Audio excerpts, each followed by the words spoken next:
Okay, well, with all respect, good evening. Now, let's start where we should. Is it a tax or is it a saving? This question seems easy to answer, but is the genesis of this housing levies fund the instrument that government is seeking to build some affordable housing? The objective is noble. The need is urgent, but the mechanics of it all is wanting. Top government officials have attempted to explain why taxpayers are being forced to save into this scheme, and most importantly, how monies contributed by you will be given back to you. Well, there are no clear answers to the many questions other than what we know now. The architects of this scheme would benefit with a little more time to think and perhaps rethink this particular proposal. But the larger question about this housing levy is this, and the Finance Bill 2023 is the question of trust. So how many Kenyans tonight believe that the government, with the best of intentions at heart, will build these houses? That tonight is what is the subject of our news program tonight, with all due respect. I do have on the panel Nashon Okowa, construction and real estate expert. Karibu sana to the program. Thank you very much for coming through. I also have Davji Atela, Secretary General, KMPDU, on the program. Karibu sana. Great here. Thoughts and Katambi as well, policy and climate change expert for the second time. Karibu sana to the program. Let's start where we should. Let's set the stage with this particular, I think, quote from the person who's been trying to explain it for all of us. Just take a listen. The criteria for allocation, because I'm surprised nobody has asked, it is what we call first past the gate. What is first past the gate? One, you must have raised 10% deposit for that unit. Number two, you must go to Boma Yangu and you must fill in. There's certain information that we need. And luckily with the e-citizen, I don't need to ask for your marriage certificate. I don't need to ask for your birth certificate, because all those things we now are going to integrate with them. So you just register and then you start saving. *823#.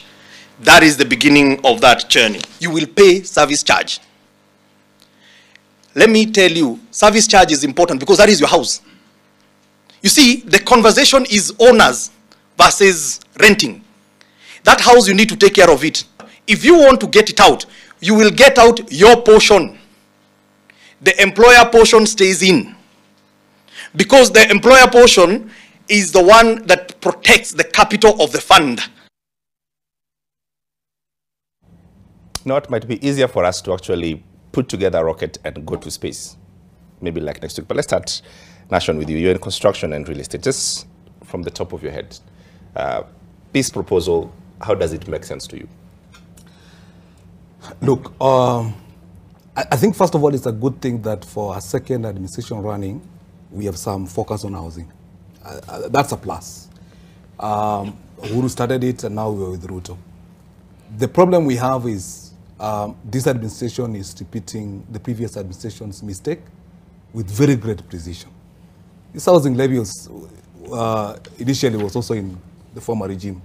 It's back, and we opposed it even then in the construction sector. It's back. The basic concept of it does not make sense. You said it so many times. Even if the government gets the money, the implementation of the houses doesn't make sense. So in short, nothing makes sense for you. Nothing makes sense for me. All right, Davji.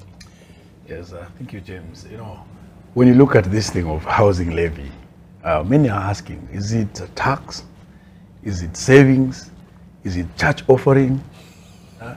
Is it credit? Or is it a loan deal? Is it a sweeter deal? Yeah. You know, that comes about. Yeah.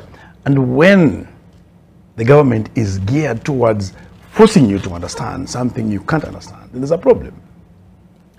And the aspect of it, as you see all of it, it says that you, whether you have a house, because it's not identifying, do you have a house or you don't have a house?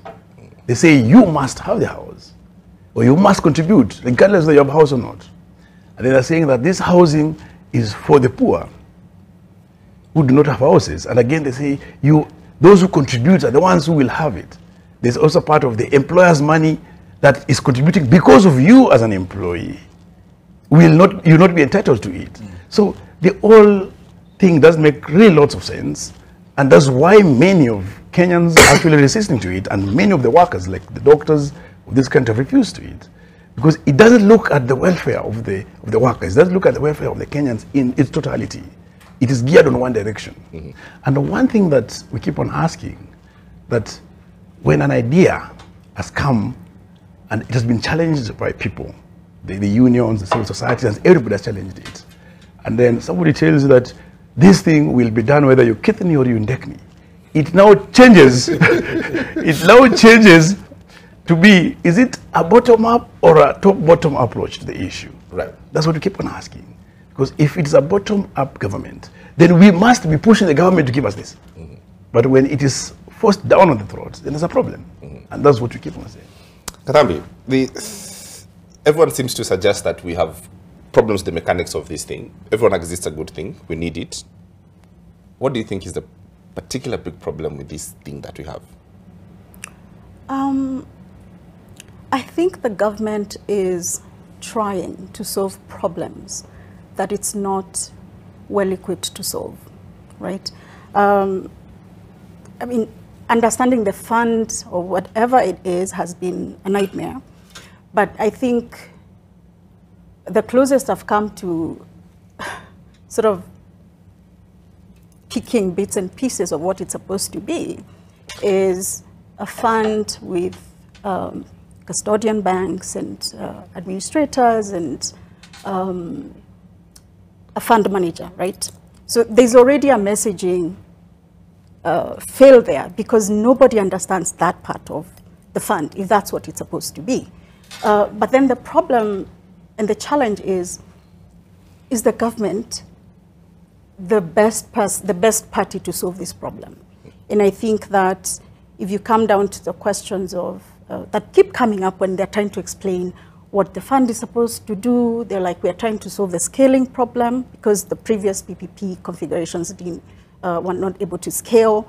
And you know, there's the aspect of the guarantees. Again, from my understanding, this is supposed to be a guarantee facility or something like that. But then the question is the government the best person to be solving these problems? Do they have the capacity to do it? Do they have a track record of being good stewards of public resources? And the answer is no. So whether it's a fantastic idea or not, it's not the worst idea, right? No. It's not the worst idea. No. But the government has not demonstrated the competence or the ability to actually see it through.